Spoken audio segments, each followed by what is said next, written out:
Vous êtes en compagnie de Radio Taïwan International.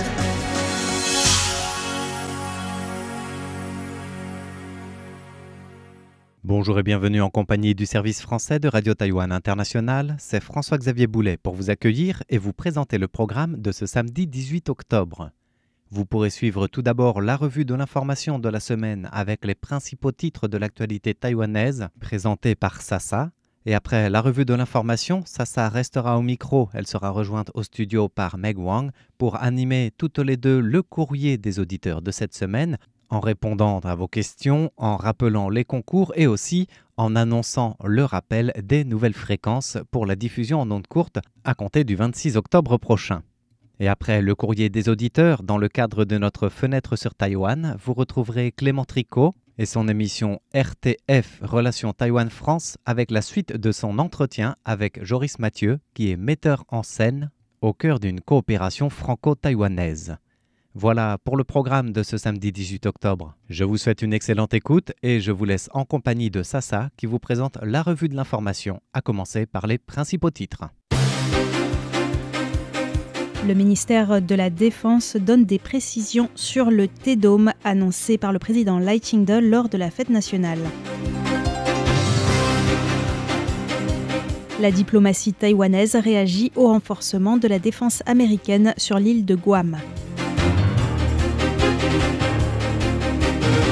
Faute de visa, Taïwan exclu de l'assemblée annuelle de l'Association internationale des juges en Azerbaïdjan.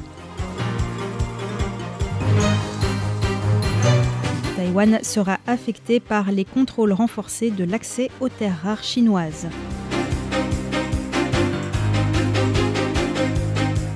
Des universités françaises et taïwanaises lancent conjointement un programme en physique quantique. Le ministère de la Défense donne des précisions sur le T-Dome annoncé par le président Lai Ching-te lors de la fête nationale.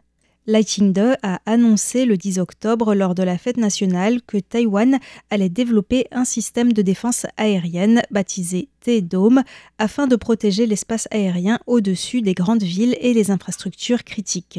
Interrogé sur la pertinence de l'investissement nécessaire à la mise en place d'un tel bouclier aérien, le ministre taïwanais de la Défense, Wellington Koo, a déclaré lundi 13 que le T-Dome désigne l'intégration des systèmes de détection et des armées de défense aérienne existantes de Taïwan. On l'écoute. Sans intégrer ces moyens de détection, à savoir les systèmes antimissiles, anti-aériens et anti-drones, et sans assurer une coordination efficace, il est impossible d'avoir un système hautement performant d'interception et de répartir efficacement la puissance de feu. Le département d'État américain a fait savoir quant à lui qu'il soutenait fermement l'engagement de Taïwan à augmenter ses dépenses de défense. Les États-Unis avaient annoncé en 2024 des ventes de missiles et de radars à Taïwan, dont 3 ensembles NASAMS, capables d'intégrer des missiles de défense aérienne et divers radars. Le premier système NASAMS, qui devrait être livré cette année, devrait constituer la pierre angulaire du Taiwan Dome. La Russie pourrait agir contre l'OTAN si la Chine attaquait Taïwan, selon Mark Rutte. Le quotidien britannique The Telegraph a rapporté vendredi les propos du secrétaire général de l'OTAN, Mark Rutte, prononcés lors de la 71e session annuelle de l'Assemblée parlementaire de l'OTAN qui s'est déroulée à Ljubljana. Mark Rutte a déclaré qu'une attaque chinoise à l'encontre de Taïwan pourrait inciter la Russie à agir contre l'OTAN. Le secrétaire général de l'OTAN a également déclaré lors d'une conférence de presse avec le chancelier allemand Friedrich Merz à Berlin que la Chine renforçait rapidement ses forces armées. Il a précisé que Pékin possédait désormais 1000 ogives nucléaires et qu'il ne s'agit pas simplement d'organiser des défilés à Pékin. D'où l'importance, selon Mark Rutte, du lien entre l'OTAN et la région Indo-Pacifique. La diplomatie taïwanaise réagit au renforcement de la défense américaine sur l'île de Guam.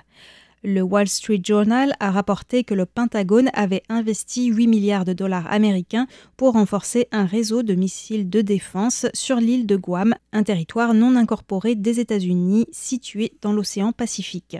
Le quotidien cite des responsables militaires américains qui indiquent que le renforcement des bases militaires de Guam vise à dissuader une invasion militaire chinoise de Taïwan et à montrer la préparation au combat de l'armée américaine. Le ministre des Affaires étrangères taïwanais, Lin Jialong, a réagi en déclarant que cette décision américaine était en effet une réponse à l'expansion militaire chinoise.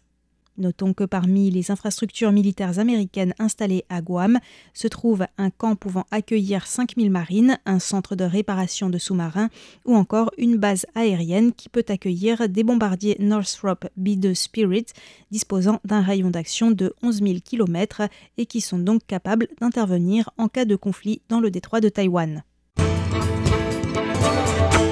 Le Sénat américain adopte un projet de loi apportant un fort soutien à la défense de Taïwan. Le 9 octobre dernier, le Sénat américain adoptait le projet de loi annuel sur l'autorisation de la défense nationale, approuvant 925 milliards de dollars de dépenses militaires.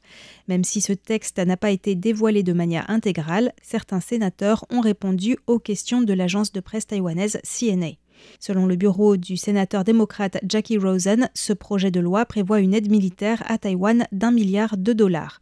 En outre, ce projet recommande vivement au département américain de la Défense d'inviter Taïwan à participer aux exercices militaires RIMPAC dans le Pacifique. Le projet de loi charge également le département de la Défense de collaborer avec Taïwan pour le développement et la production de véhicules aériens sans pilote et de capacités de lutte contre les drones. À noter que la Chambre des représentants a adopté sa propre version de loi sur l'autorisation de la défense nationale en septembre, les deux versions étant différentes, un seul texte harmonisé est encore à négocier. Le ministre taïwanais des Affaires étrangères Lin Jialong a remercié le Sénat américain pour le soutien bipartisan apporté à Taïwan. L'entreprise taïwanaise Thunder Tiger présente ses drones kamikazes au Salon de l'industrie militaire à Washington. La réunion annuelle et exposition 2025 de l'Association de l'armée de terre américaine s'est tenue à Washington du 13 au 15 octobre. L'entreprise taïwanaise Thunder Tiger, spécialiste de fabrication, recherche et développement et de vente de modèles radiocommandés et de véhicules sans pilote, a annoncé sa 3e participation à cet événement international. Thunder Tiger a notamment présenté un drone kamikaze de fabrication taïwanaise. Ces drones et leurs composants clés font déjà partie de la chaîne d'approvisionnement militaire américaine et de ses alliés européens. Thunder Tiger négocie actuellement de nouvelles collaborations avec d'autres clients. Faute de visa, Taïwan exclut de l'Assemblée annuelle de l'Association internationale des juges en Azerbaïdjan. Taïwan n'a pu obtenir les visas nécessaires à la participation de sa délégation prévue pour l'Assemblée annuelle de l'Association internationale des juges qui se tient cette année à Bakou, en Azerbaïdjan, du 12 au 16 octobre. L'Association des juges de la République de Chine avait désigné 6 délégués officiels à cet événement avec le soutien de l'organisateur qui s'était engagé à assister les Taïwanais dans leur dossier de visa. Au final, aucune autorisation d'entrée sur le territoire n'a été accordée ni aucun motif de ce refus. Lin Yin-luan, juge à la tête de la délégation taïwanaise, a tenu à exprimer sa vive préoccupation et à protester contre un traitement injuste et sans transparence qui va à l'encontre des droits des membres de l'association et viole les principes d'échange et d'indépendance judiciaire. Taïwan relève avoir arrêté un navire chinois suite au sabotage d'un câble sous-marin. La commission ministérielle des affaires océaniques a révélé jeudi qu'un navire chinois avait endommagé un câble sous-marin reliant Taïwan aux îles Matsu le 7 octobre dernier, précisant que les gardes-côtes taïwanais avaient arrêté des suspects à bord du bateau chinois. La présidente de la commission, Guan Biling, a indiqué que les cas de rupture de câbles sous-marins comprenaient des causes naturelles, par exemple des tremblements de terre, mais aussi des actes de sabotage volontaire dont l'exemple le plus récent est celui-ci. Après des réparations d'urgence, les communications ont été rétablies dès le 8 octobre. Notons que ce câble Taïwan-Matsu avait déjà été endommagé en janvier dernier. Taïwan sera affecté par les contrôles renforcés de l'accès aux terres rares chinoises. La Chine a annoncé le 9 octobre un renforcement des contrôles à l'exportation de ces terres rares. Le ministre taïwanais de l'économie, Kong Ming-shin, a déclaré lundi 13 que les industries des drones, notamment, subiront des répercussions directes, tandis que pour les semi-conducteurs, l'impact sera plutôt indirect. Il a déclaré: Les semi-conducteurs ne semblent pas être affectés pour l'instant, car la plupart de nos achats impliquent un approvisionnement indirect en terres rares par le biais d'équipements et de matériaux. Nous importons principalement des matériaux du Japon et des équipements des États-Unis, et peu proviennent directement de Chine. Cependant, des répercussions indirectes sont probables. Nous surveillons actuellement l'ampleur potentielle des perturbations de la chaîne d'approvisionnement et proposeront des mesures correspondantes. Selon Kong Ming-shin, une hausse des prix des drones et des véhicules électriques est inévitable, même si les terres rares ne représentent qu'une part relativement mineure du coût de ces produits. TSMC acquiert un nouveau terrain en Arizona pour construire une usine géante de semi-conducteurs. L'entreprise taïwanaise TSMC a annoncé jeudi son intention d'acquérir un deuxième terrain aux États-Unis pour y développer dans l'État d'Arizona une usine de fabrication de plaquettes de semi-conducteurs. Ce futur terrain vise à constituer un cluster pour répondre aux besoins des clients dans le domaine de l'intelligence artificielle, des smartphones et du calcul de haute performance.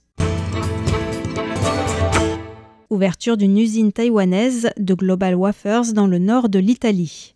Le troisième plus gros fournisseur de plaquettes de silicium au monde, a inauguré jeudi une usine de plaquettes 12 pouces à Novara dans le nord de l'Italie. La présidente de Global Wafers, Doris Hu, qui était présente sur place, a affirmé que cet investissement marquait une étape importante dans l'expansion de l'entreprise en Europe. Notons que ce projet, approuvé par la Commission européenne, a obtenu une subvention de plus de 100 millions d'euros du gouvernement italien. Des universités françaises et taïwanaises lancent conjointement un programme en physique quantique. Un an après la visite à Taïwan du chercheur français et prix Nobel de physique 2022 Alain Aspect, un nouveau jalon de la coopération franco-taïwanaise en physique quantique a été posé avec le lancement du programme Alain Aspect.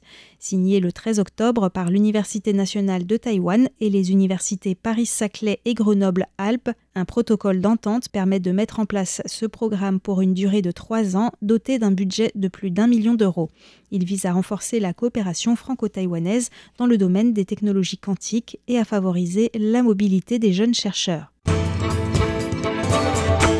Selon le Bureau de la sécurité nationale, les cyberattaques sont une menace pour Taïwan à l'approche des élections.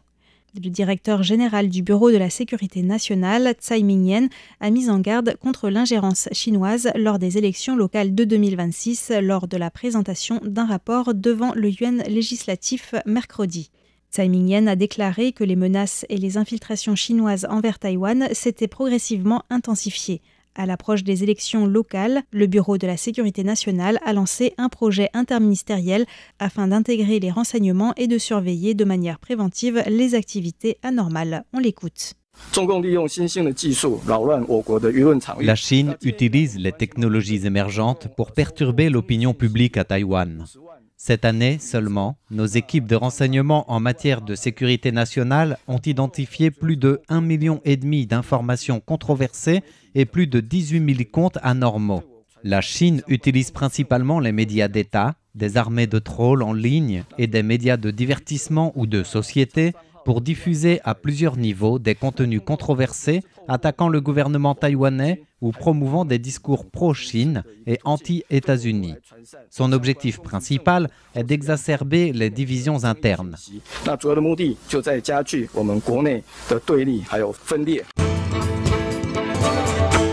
L'entreprise Giant étend sa politique de protection sociale des travailleurs migrants. Les douanes américaines ont récemment suspendu les importations de vélos taïwanais Giant, invoquant le travail forcé, l'exploitation de personnes en situation de vulnérabilité, les conditions de travail et de vie difficiles, les retenues sur salaire et les heures supplémentaires excessives. La retenue sur salaire des frais de recrutement payés par les travailleurs migrants aux agences intermédiaires s'est avérée être la question la plus controversée. Mercredi dernier, Giant a annoncé étendre sa protection zéro frais de recrutement, mise mise en place en janvier dernier à tous les travailleurs migrants actuels, prévoyant de compenser les frais de recrutement passés. En outre, plus de 400 travailleurs migrants ont été relogés dans de nouveaux dortoirs à Miaoli et à Taichung.